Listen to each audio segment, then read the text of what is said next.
of hope for sure. But if you're looking for work in the post-recession economy, how can you make those numbers work for you? Seth Green, director at the Job Opportunity Investment Network, is joining us to talk more about this. Seth, thanks for being here. My pleasure. Thank you for having me. And you have an interesting event coming up that involves leaders that will then take some good lessons to people looking for jobs. Tell us about that. Sure. Tomorrow, we're going to be celebrating 3 innovative job training partnerships that are helping move people into career pathways.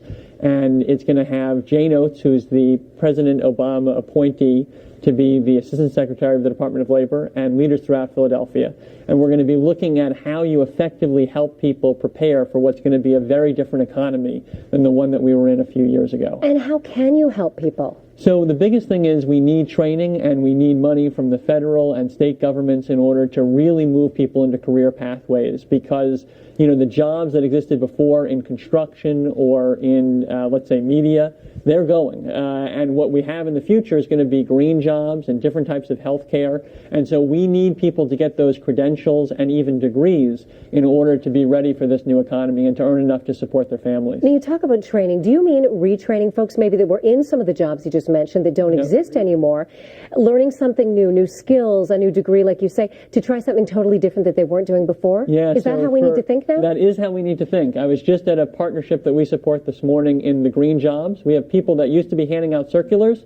They're now going to be installing solar panels, and that's the future. And if you have a good job, stick with it. But if you don't, get excited to learn something new, because our new economy is going to require new skills. And the old economy really beat folks down, and they gave up, and they stopped looking for work even. They just felt so hopeless.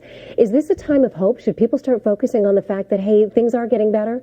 Cautiously optimistic. Okay. We've stopped the bleeding. There's no more job losses, so that's a good thing. Now we need a recovery, and that means we need more dollars from the federal government to be put into real adult education and youth programs that can connect people to the workforce. If we don't do that, we have the risk of having underemployment for more than a decade. So I think this is a big issue for everyone out there. And for everyone out there, how can they get some help from the leaders you're talking about? Is there a number? Is there something we can put on our website? So the 2 groups that I think are best are the Earn Centers and the Career Links across the city. They are set up for people to go to access career opportunities. We are working to try to improve those systems through the research and development and models that we're putting out there. All right, so there is hope out there. There is certainly a swing in the right direction, thankfully. Seth Green, thanks for being here and sharing that Thank you bit for of having me. optimism for us, cautious optimism, of course.